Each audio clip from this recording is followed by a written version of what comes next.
I'm the kind of person who never shows up empty-handed. So, my go-to host gift is a fantastic bottle of wine. And as a First Leaf member, I always have the perfect bottle on hand to share. First Leaf isn't your average wine club. It's better. With each shipment, I get a personalized selection of wines from all over the world, handpicked just for me. But by far the best thing about First Leaf is how much I can tailor my membership to my needs. So get wines to sip and share all summer long with First Leaf. Go to tryfirstleaf.com/ratchet to sign up, and you'll get your first 6 handpicked bottles for just $44.95. That's tryfirstleaf.com/ratchet. Tryfirstleaf.com/ratchet.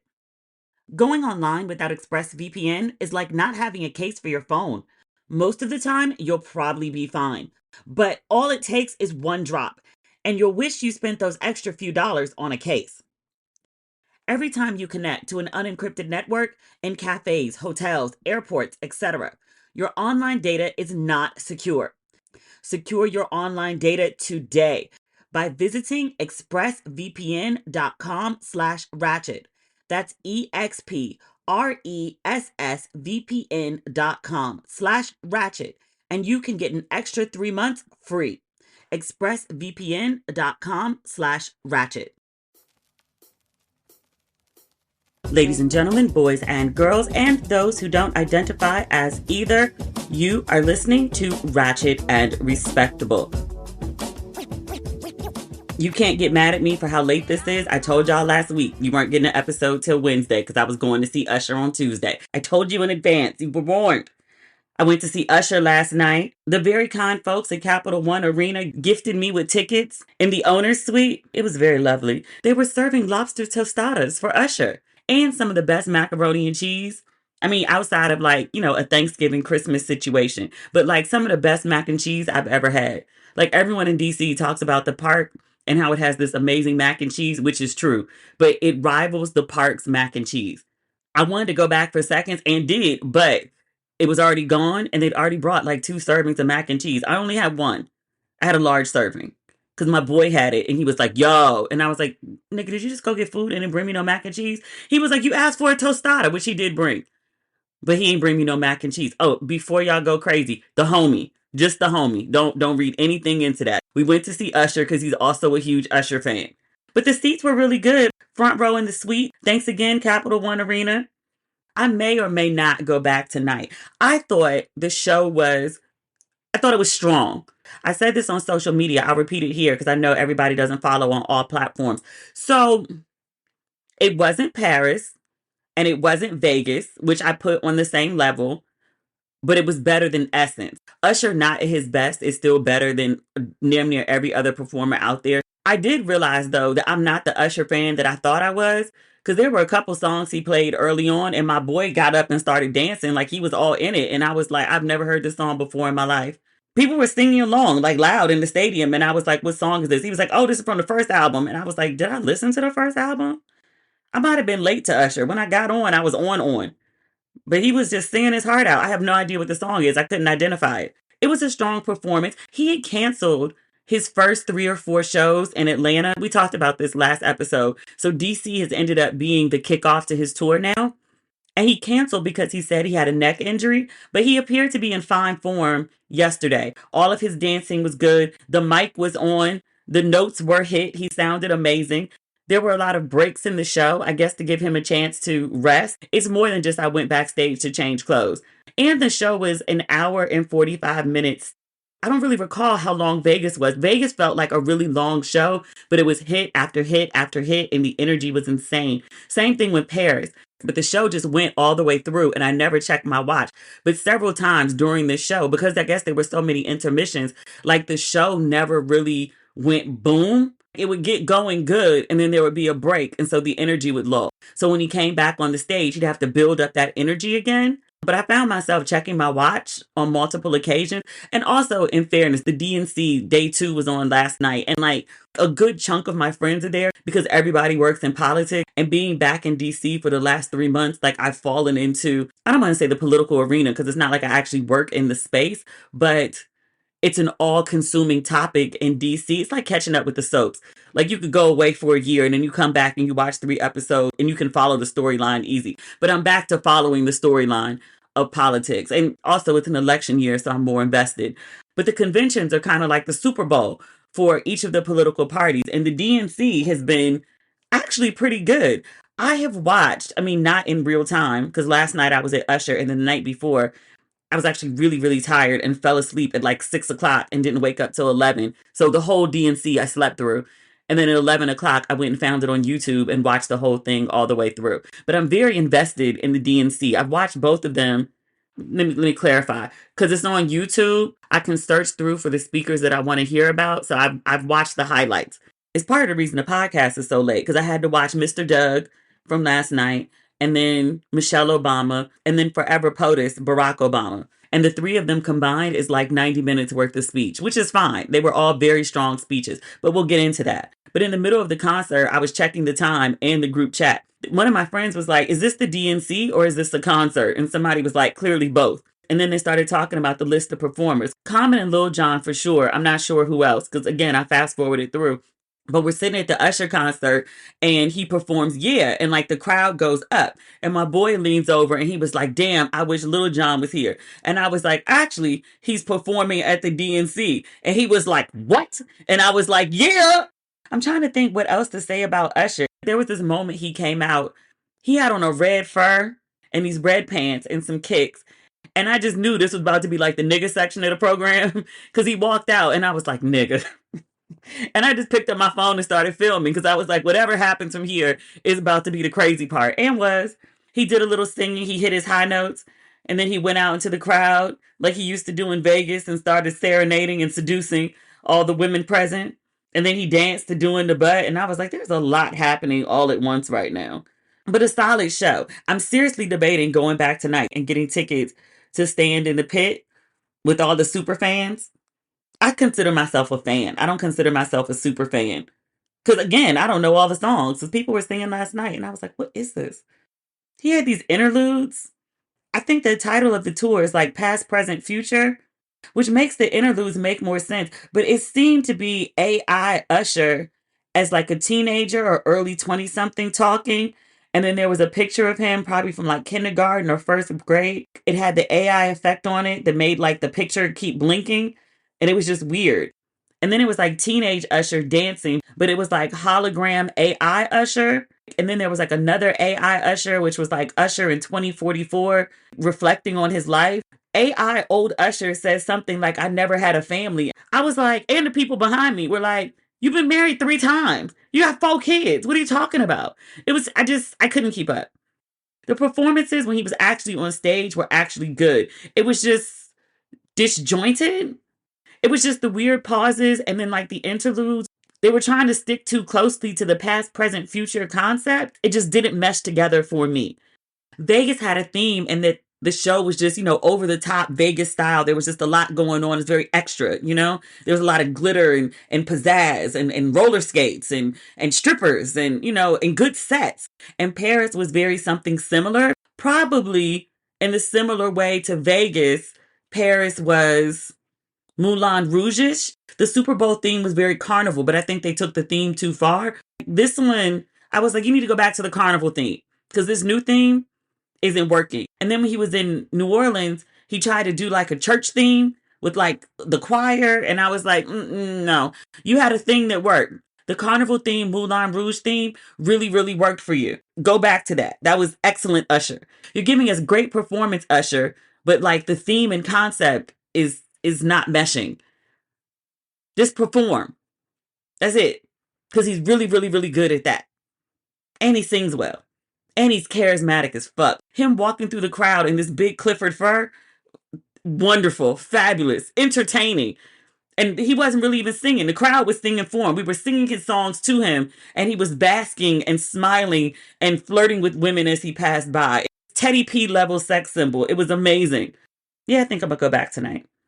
Depends on how much tickets are. It was a good show. If you have tickets to the show or you thought about going, I think you should go. Just understand it's just not Vegas Usher, but it's a good Usher. Going online without ExpressVPN is like not having a case for your phone. Most of the time, you'll probably be fine. But all it takes is one drop, and you'll wish you spent those extra few dollars on a case. Every time you connect to an unencrypted network in cafes, hotels, airports, etc., your online data is not secure. Any hacker on the same network can gain access to and steal your personal data. It doesn't take much technical knowledge to hack someone. Just some cheap hardware is needed, and a smart 12-year-old could do it. Your data is valuable. Hackers can make up to $1,000 per person selling personal info on the dark web. ExpressVPN stops hackers from stealing your data by creating a secure encrypted tunnel between your device and the internet.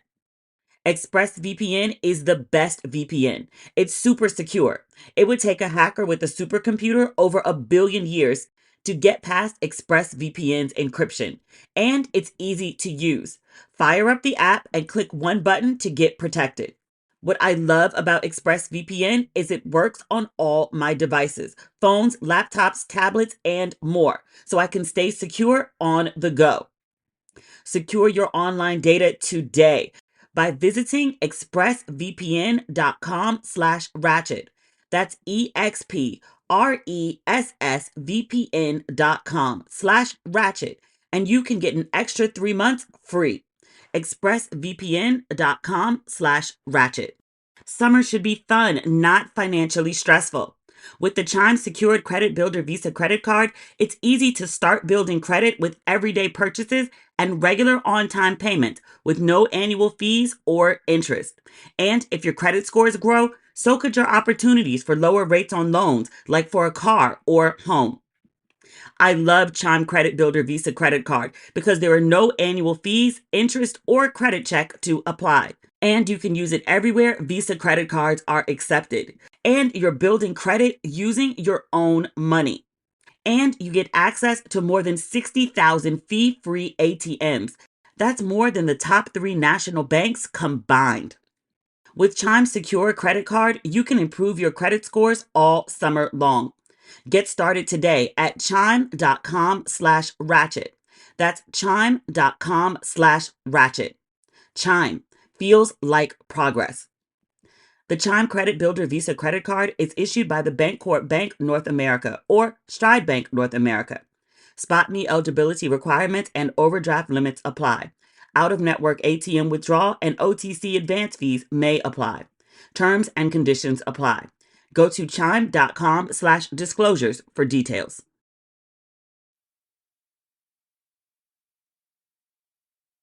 I watched, what's the name of the movie? Terry McMillan Presents Tempted by Love. It was on Lifetime. It was starring Fanny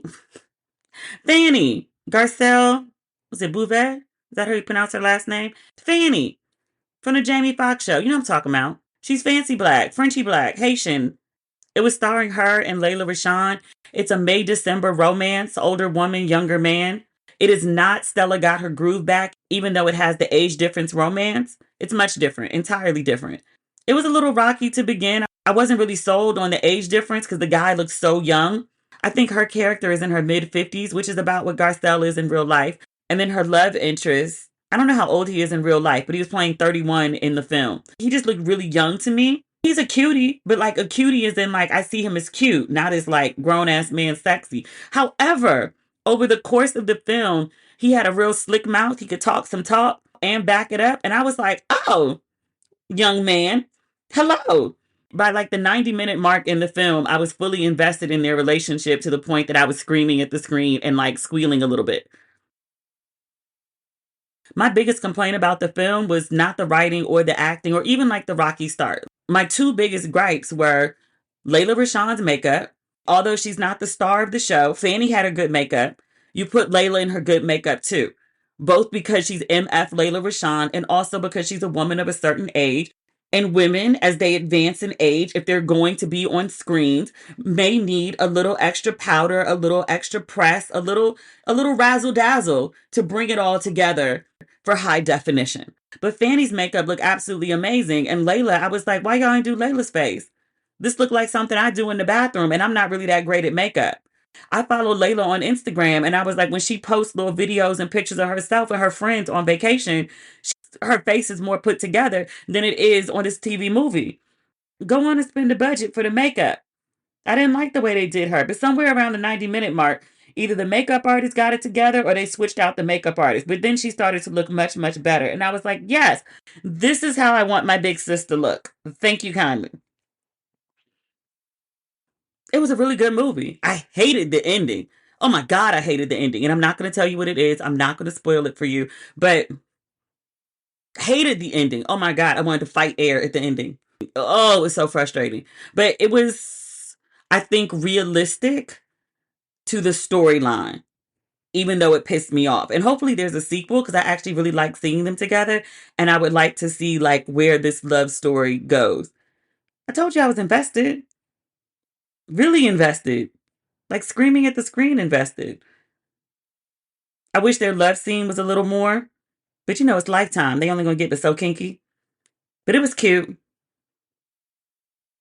There's another Terry McMillan movie coming on Lifetime with Taye Diggs and Megan Good. I think she's a single mother of 2 or 3 kids, and she and Taye Diggs meet and fall in love. And I was like, this could be interesting.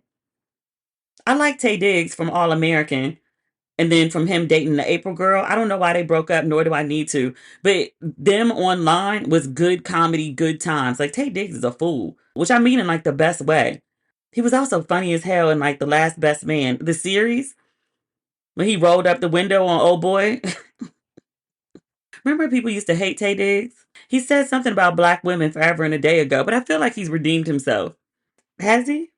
I haven't heard anybody be like, fuck Taye Diggs on the GP of it all in a really long time. So maybe he's back in the game. I loved him on All American. He was a great dad on All American. I'm not caught up on All American. I heard he left the show. Also heard Spencer's leaving the show. He's like the star of the show. And I'm like, I trust the showrunner. She'll figure it out. But I'm just like, yeah, that's gonna be tricky. No? I think I'll tune in this weekend for the Lifetime one. Oh, do we need to talk about this? No, we're gonna talk about actual things that matter. I was gonna talk about this man trying to fight Roland Martin at the DNC. I don't even know his name. He's like some Chicago activist. One of my friends, L. Michael Gibson, he's been on the show. He was talking about it on his page. Like some activist from Chicago. He ran for mayor at one point. He and Roland Martin got into it on Twitter over like a difference of opinion on Kamala Harris. It wasn't even on some like name calling or somebody spilling your personal tea and you felt like they crossed the boundary. Like it was really over politics. But he runs into Roland Martin at the DNC and like tries to fight him.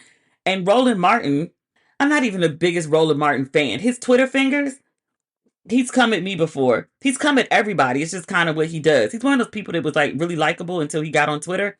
Nevertheless, not the biggest Roland Martin fan, although I do feel he made a good cash deposit in the Bank of Goodwill when he did the black men supporting Kamala Harris thing right after Biden stepped down. We talked about that call on here. I thought Roland Martin did good work there. I still don't personally care for him, but I acknowledge that he did good work in that moment. I also acknowledge that dude rolled up on Roland Martin trying to fight, and Roland Martin, this is all on video, looked around and was like, security! Dude posted video online and was like, yo, look at your boy. He got all this mouth on Twitter. And then when you confront him, he's trying to run. I was like, if Roland Martin ain't nothing else, good, bad, or indifferent, Roland Martin is a grown ass man. He is of the age of 50 and 5 years, which I was like, that's it? I thought he was so much older. But like, okay, whatever. But he's a grown ass man. What the hell Roland Martin looked like getting into a fight at the DNC? That's crazy.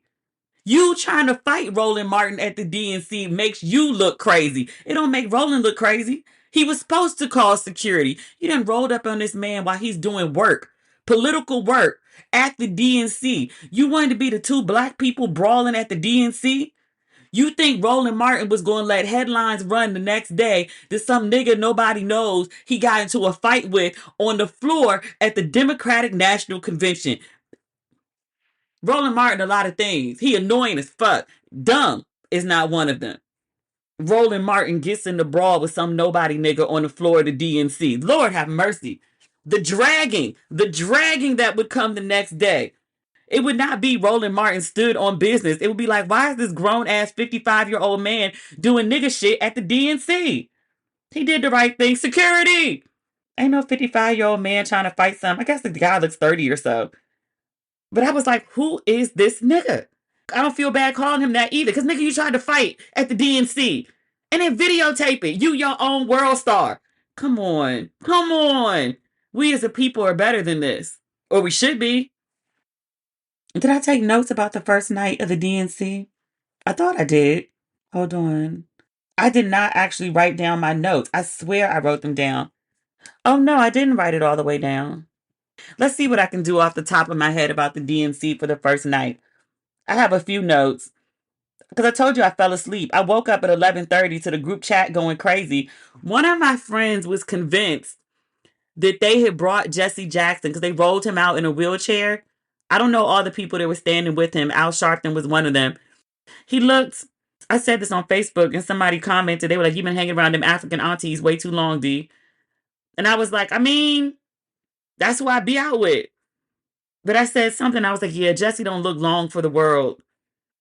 Jesse Jackson gets rolled out, and the group chat is convinced that they played Fuck the Police when they did his intro. And I was like, there's no possible way. There's no possible way. It turned out that it actually wasn't Fuck the Police. It was some Public Enemy song that sounds very similar to Fuck the Police.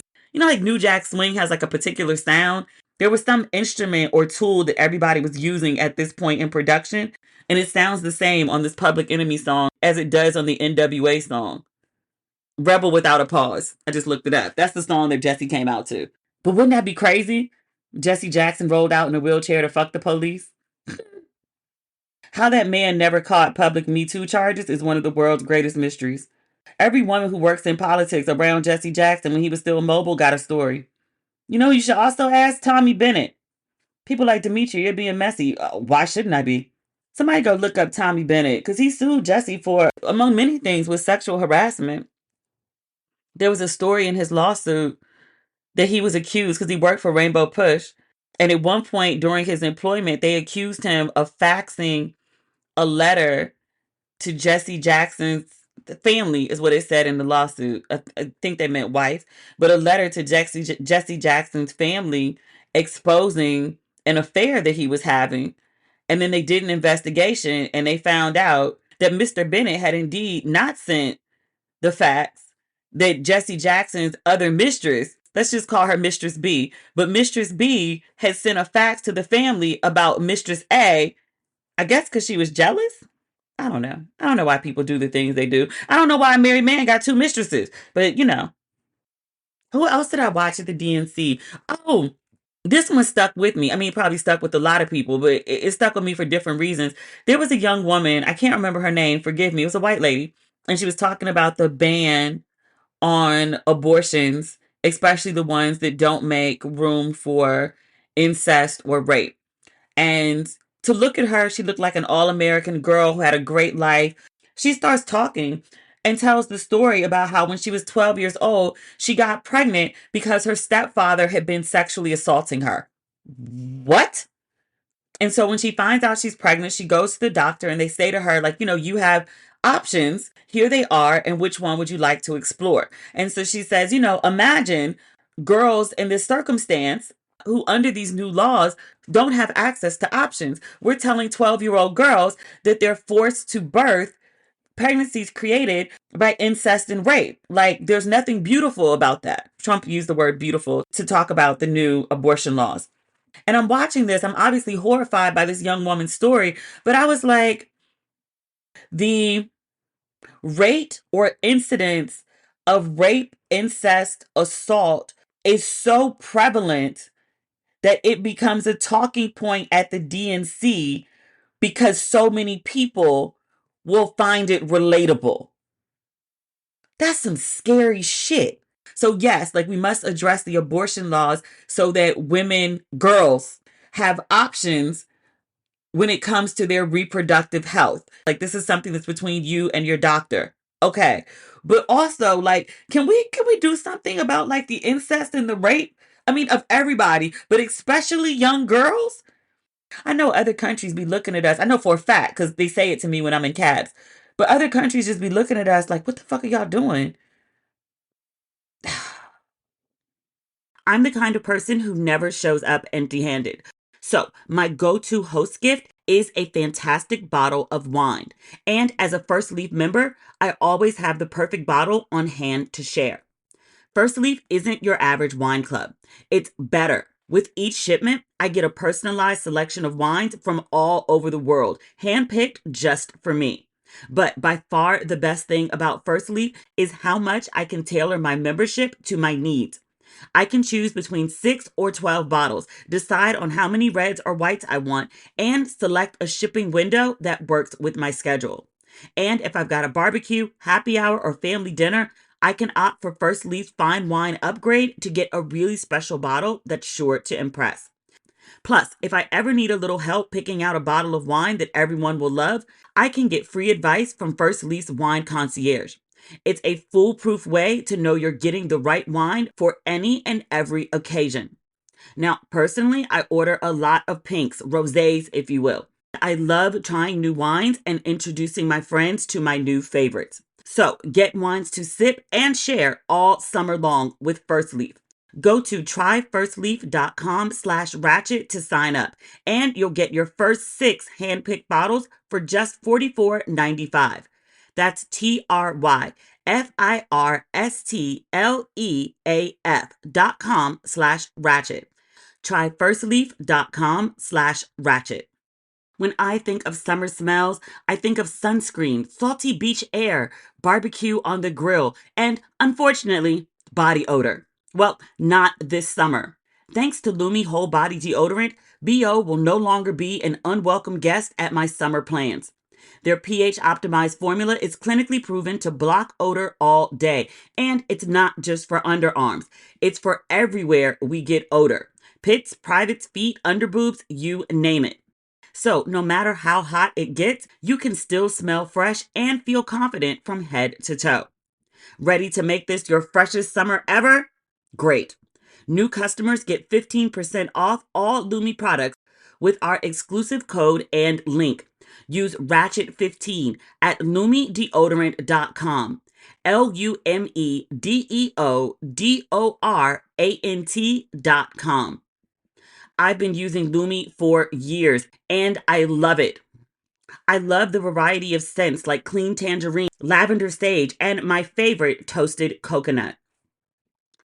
I know you're ready to give Lumi a try. So start with the starter pack. Lumi starter pack is perfect for new customers. It comes with a solid stick deodorant, cream tube deodorant, 2 free products of your choice like mini body wash and deodorant wipes, and free shipping. As a special offer for listeners, new customers get 15% off all Lumi products with our exclusive code. And if you combine the 15% off with the already discounted starter pack, that equals over 40% off their starter pack. Use code RATCHET15 for 15% off your first purchase at LumiDeodorant.com. That's code RATCHET15 at LumiDeodorant.com. Reverend Warnock took the stage. He gave a great speech. Speech is actually not appropriate. Sermon. I didn't write down any quotes from it, but I remember being moved while I watched it. And I was like, oh, he thinks he's in the pulpit. Amen. Hillary came out. She was wonderful. She's also shady as hell. Like midway through her speech, she was talking about Trump, and the audience started chanting, "Lock him up, lock him up, lock him up," and the smug look on her face. The other times when people started chanting in the middle of her speech, she tried to calm them down so she could continue. They're on a time crunch. This is the production for TV. It already like went late into the night. Biden spoke this same night, and I guess he didn't speak until like 11. And people were like, come on, like it's 11 p.m. on the East Coast. Like the West Coast, they're okay. Midwest, they're okay. But folks got to go to bed and get up in the morning. Although half the city is cleared out right now because everybody's in Chicago. That's not the point. The point is, Hillary was trying to like move herself along and stay on time until they started chanting lock him up, and she just stood there and basked in it. I think she would have made a great president. And I love how much she's supporting Kamala Harris. We talked about how Joy Reid has been like giddy ever since Joe Biden stepped down and Kamala like stepped in. Hillary has also been giddy. She's been working overtime campaigning for Kamala. Like she's excited and happy. I guess because she knows she paved the way, one of the many, which is why Jesse Jackson was on the stage. He is one of the people that paved the way for Kamala. Shirley Chisholm as well. There's many people. But Hillary is the first woman to get the nomination. Shirley Chisholm is the first black woman to run. Geraldine Ferraro, the first woman to be nominated for vice president by a major political party. Joe Biden was the keynote for the first night of the DNC. It was a strong speech in comparison to other public appearances, other speeches, other interviews, the debate that we saw. He gave his best. It's amazing to me the spin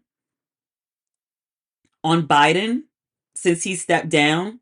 He's going to be remembered as this president who made this selfless act for the sake of country. He's going to be remembered as a career politician who gave his life to American politics, to the bettering of America. They are actively, the Democratic machine, is actively crafting their version of Kennedy's Camelot for Biden. Like they're creating this mystique, they're creating this amazing story. And if you didn't live it, and by live it, I mean like if you weren't paying attention, and I mean by like 30 days ago, like you would forget the mass call for him to step down and how members of his own party were willingly discarding him and trashing him as inept, too old, decrepit. Like you would really think that him stepping down was a decision that he came up with on his own and then decided to inform others about. And then everybody was like, well, sure, you're the boss. We're going along. What you think? And I'm like, that's not how any of this happened. But there's this spin. He's the most selfless president of all time. Biden, you're so amazing. And I was like, did we all live through like the same history? When they do this recap of like the 2020s, they really gonna spin it as like, oh, the selfless president who stepped down, as opposed to like, we bullied him for weeks until he felt like shit and was defeated and then stepped down. They're going to erase all the tweets about Biden being like, I am the president of the United States and I am running for office. Unless Jesus Christ himself comes and tells me to step down, I will not step down. We just going to pretend all that didn't happen? Apparently so. Because they'd be at the convention and be like, thank you, Joe. Thank you, Joe. Thank you, Joe. Did Joe really want to do this? That's not the version of events I remember, but we're all pretending. I didn't watch night two because I was at the Usher concert. I did actually take notes on that. I fast forwarded through a bunch of stuff though, because, it's 6 hours and I'm not watching 6 hours of anything except The Godfather. When I was fast forwarding, I saw Common performed and I was like, I'm not the biggest Common fan. I used to love Common, but I saw him performing. He is from Chicago. Barack Obama really loved him. The one time I went to the White House when the Obamas were in office, I mean, literally, it's the only time I've ever been. I've never been to the Biden White House. I would like to go. If someone from the White House is listening, I would still like to visit the Biden Harris White House. I would also like to visit the Harris Walls White House. Please keep me in mind. I'm not always abroad. I'm home sometimes. I would like to visit. Thank you. Ask not, receive not. I ask for what I want. The worst thing people can say is no. Okay.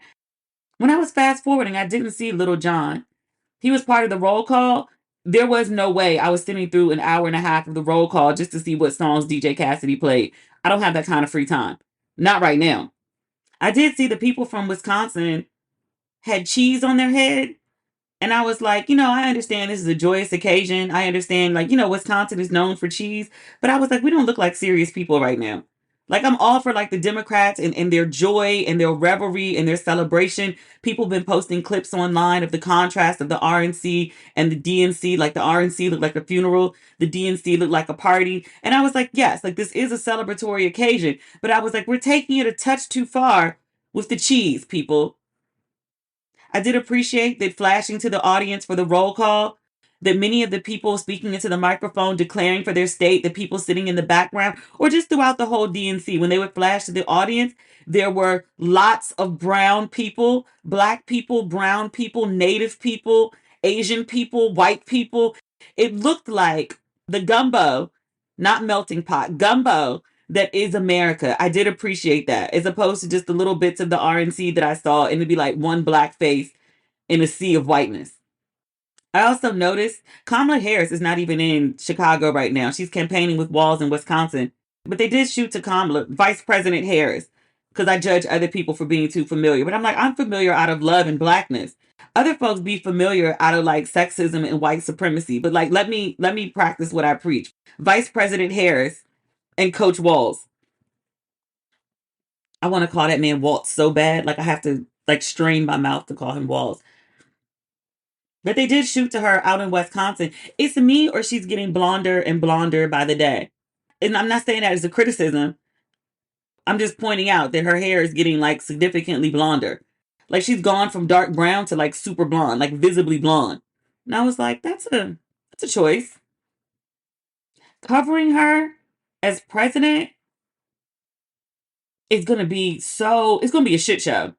Her wardrobe choices are going to be dissected constantly. Her jewelry choices, her nail color, her hair, if she gets bangs, if she gets a trim, if she does a bun, if she does a ponytail, if she changes her hair in the slightest way. Also, this came up when we were in Martha's Vineyard. I was sitting with a bunch of politicos and they were talking about her maintenance. Like we've never had a woman president before.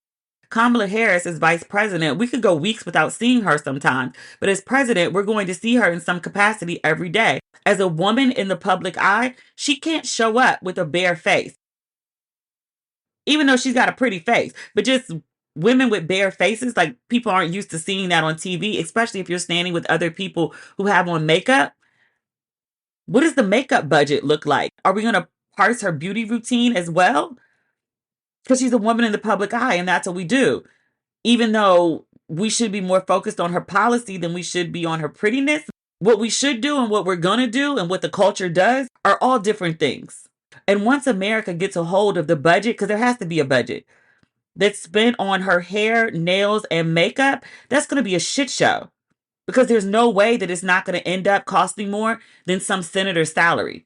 And then her clothes, she can't afford to buy them out of pocket. She would have to be buying a different suit every day. Is the president going to wear repeats? Nobody ever notices when it's a man. But ask any woman who's a news anchor, when they repeat outfits, the whole public will notice. I remember there was a news anchor, I can't remember who it was, but years ago, he was like, he wore the same suit for like 2 weeks. He just changed the shirt. And he was like, no one noticed. No one. But women, you wear the same dress within 90 days and somebody writes in about it. I took this note when she was speaking. I said she's going to smile herself right into the Oval Office. I thought that because I read this piece by Charles Blow. I think he posted on his page. Did he? Tell me he did, because I didn't screenshot it. He just did this piece for the New York Times. I'm going to read it to you. Not in its entirety, just the part that Charles Blow has posted. He says, Harris is not selling Obama-era hope, but a close cousin of it, joy. She is directing her campaign to the half of an electorate traumatized by Donald Trump and dreading the possibility of his return. She is selling joy as an antidote to despair. She is selling optimism to Democrats who had fallen so deeply into a depression and for so long that they could no longer fully appreciate the magnitude of their own sorrow. Hope is an investment in the future. Joy is a payout in the now. He continues, the Obama era existed in a moment in time, and it cannot be recalled at will, no matter how much he and others may wish it so. This is a new day, a new era, a Kamala Harris era, and she was meant for her own moment on her own terms. In this era, it's not so much about the audacity of hope as it is about a radical insistence on joy. I love Charles Blow. His mind is just, ugh. And he's easy on the eye. I don't think he dates women, though. Angela also Brooks, when I tell you, because I'm a resident of Maryland and she's running for Senate, her team, the amount of emails these people send asking for donations, her team is not shy about asking for money. Money got to be pouring in because every time I listen to the radio, I feel like it's nothing but those IRS ads and then political ads for Angela Also Brooks. I don't even know who else is running for Senate. All I know is Angela Also Brooks. The signs are everywhere around here. She got to be raking in money because she's spending money. She looks really good. And again, only because this is a visual medium and looks do matter in politics, they absolutely do. They matter across the board. She looks really, really good. She rose to the occasion for her moment on the national stage. She had on like a cocaine white suit. Her hair was laid. Her beat was good. Did you see her having a conversation with Abby? Abby's from PG County too. CNN Abby. She and Abby were having a conversation on the floor and they shot to Jake Tapper. Tap used to be the White House correspondent, but he was sitting in an anchor chair on CNN. I don't watch CNN anymore since Don and Chris left. Abby and Angela, both PG County women, were on the floor of the DNC talking about being PG County women. And then they shoot back to Tap and he goes, yeah, PGC Queens. Excuse me? I had to go look up whether Jake Tapper was married and if his wife was black. He is a married man. His wife is not black.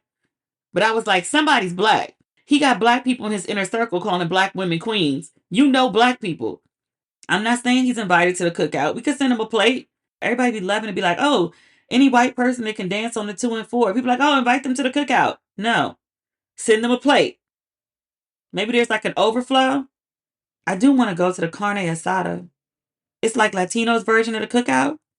I'm in it for the guacamole and the flour tortillas. Mr. Doug, he spoke. He did a really good job. Like he presented himself as an amazing supportive spouse. And his son introduced him. Second gentleman Doug. His son has his whole face. He couldn't deny that child if he wanted to.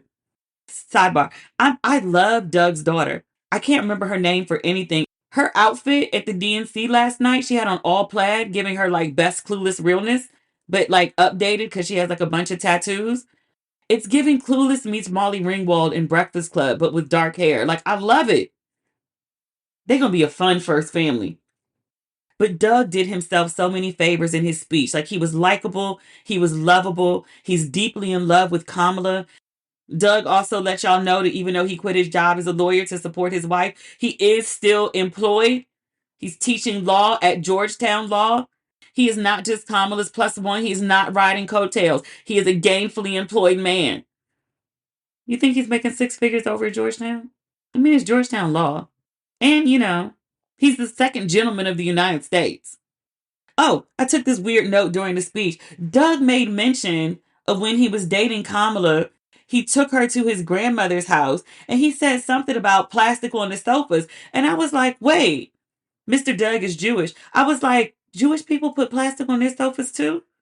I really didn't know. I'm not trying to be weird or racist or anything. I just thought that was like some real black culture shit. But apparently, no. I said it on Threads because I've been posting over there more.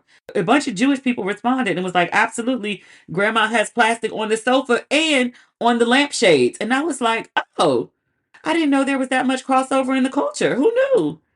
I mean, I guess all the Jewish people with plastic on their sofas because they hear black people talk about it all the time. I just haven't heard the Jewish neighbors talk about the plastic on the sofa. This is new to me. Michelle Obama was next after Doug. She looked amazing. I thought she might have been wearing McQueen, and then I was like, no, that's giving Lim. But she was wearing, I don't know if it's Monse. It was cute. The arms were out. The arms were arming. The skin was skinning. She had on hoops. Before I even saw Michelle Obama, I came home last night and my dad was like, did you see that ponytail? And I was like, what are you talking about? Huh? Like, I currently have a ponytail. And I was like, my ponytail? Like, what? And he was like, no, Michelle Obama's ponytail. He was like, I've never seen a ponytail that long. I was like, what are you talking about? Michelle Obama has braids. and Michelle Obama put her braids up into a ponytail. It was very much giving a Black Barbie effect. She looked great. But there's been so much discussion about this ponytail, and I was like, it's a ponytail.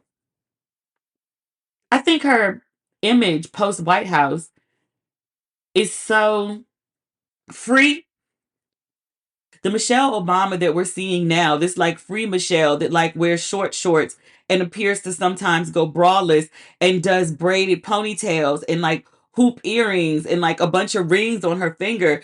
We're seeing Southside Michelle. And I was like, oh, you really put on an act for 8 years. The Michelle Obama that we see now, like it is so unfathomable to me how she walked around in those like A-skirt dresses with the sweaters with the belt around them, which whoever told that woman to put a belt outside her sweater? That was so weird. You were really walking around like a 50s housewife, and inside, you were this woman who likes to wear gold over the knee boots. She sacrificed for us. She sacrificed so bad. And she hates politics, but also pops up for moments like this. And she's completely let go. Remember the whole like when they go low, we go high? Her speech last night like went to hell. It was a political dragging. It was done with decency and order. It was an old school political dragging. You know, Donald Trump just gets on social media and starts calling people names and saying all sorts of things. No, she dragged with the truth. Do yourself a favor. Because if I were to quote this speech to you, I would end up quoting the whole thing. It went for 30 minutes. We're not reading no 30-minute speech on here. Do yourself a favor. Even if you don't watch the whole nightly 6 hours of the DNC, there are certain speeches that are worth it to watch. If you were one of those people who watched that Cat Williams interview on Shannon Sharp, that 3-hour interview, I implore you to take 90 minutes of your time and watch the last 90 minutes of the DNC day 2. For Doug's speech, for Michelle Obama's speech, especially Michelle Obama's speech, and then Barack Obama's speech. If you can't spare 90 minutes, do the 30 minutes of Forever Flotus's speech. It is her version of I Have a Dream. I really think her speech will go down in history. Kudos to the writers. That was some good ass writing. And Michelle is an amazing orator. There were times in the speech, and I just know this is someone who has to read the ads on here, not stumbling over certain phrases and delivering them the way that she did. Everything wasn't easy, but she did it so seemingly effortlessly. I mean, it's a lot of practice. It's a lot of patience, but she did the work beforehand so that the speech was delivered beautifully. It was a beautiful speech. And it was shady and it dragged Trump mercilessly. A great piece of writing and a masterclass in delivery. That's what I wrote in my notes. I also wrote shots fired. She hates that orange man. She talked about Trump was seeking a black job, seeing as how her black husband once held the job that he's currently seeking. And she revised her catchphrases from go high to do something, to the point that the crowd started chanting, do something, do something, do something, do something. And I was like, do they have like an audience curator here? Is the audience spontaneously doing this? Or is there someone like, you know, when you go to talk shows and you sit in the audience, they have like an audience hype person that like, you know, tells you how hard to clap, when to stand, when to sit. And I was like, is someone guiding the audience at the DNC? It's political theater. It's entirely a production. It's not a crazy question.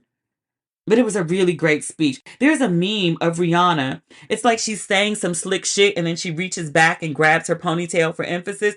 I wanted Michelle Obama to grab that ponytail so bad. I mean, the rest of the speech was black as fuck. It wouldn't have been very left field.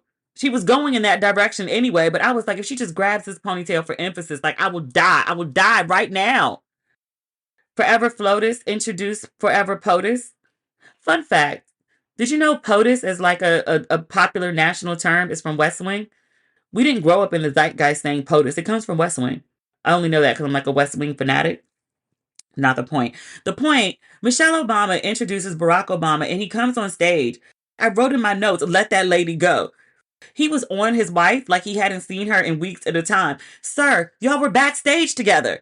They were on stage just hugging.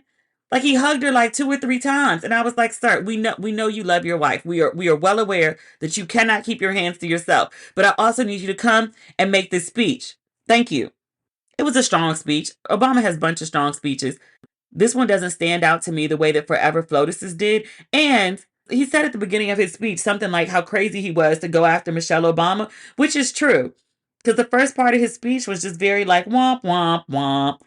And I don't think it was a bad speech. I just think that, Michelle Obama gives her speech, which leads to this amazing crescendo, and then it ends, and then Barack Obama has to, begin and then build up to his own crescendo. And I was like, Barack looked healthy, fit, good, rested. I ain't never seen somebody so happy not to be president anymore. I didn't realize how stressed he looked in office until he was out of office, and then started hanging out with like Richard Branson, going windsurfing and whatnot. And I was like, this man is happy to be unemployed. There was a lot to Obama's speech. Nothing that particularly stood out super, super much to me, other than the swipe at Trump about crowd size. He said crowd size, but it was kind of like a subliminal jab at penis size, especially if you watch Barack's hand movements. That's why I was like, you need to watch his speech. Like, it's worth it just for that moment. But that was pretty much it for his speech. They really should have had Michelle Obama go last. But, like her husband is the former president of the United States. Like, he really should be the keynote. Even if his wife is really the draw. I mean, it is what it is. I mean, they're a couple, they're a team. There's no I in team. Whatever. That was the DNC last night. I skipped over a ton of stuff because we ain't got all day to recap 6 hours of TV, 12 hours of TV if we count both nights. But those are the things that stood out to me. And this podcast is super long. I still got to edit this. And I'm a day late. Lord. All right. That's the episode. We'll be back on Friday because I'm going to New York on Saturday. So, yeah. All right. Talk soon. I'm going to edit. Bye.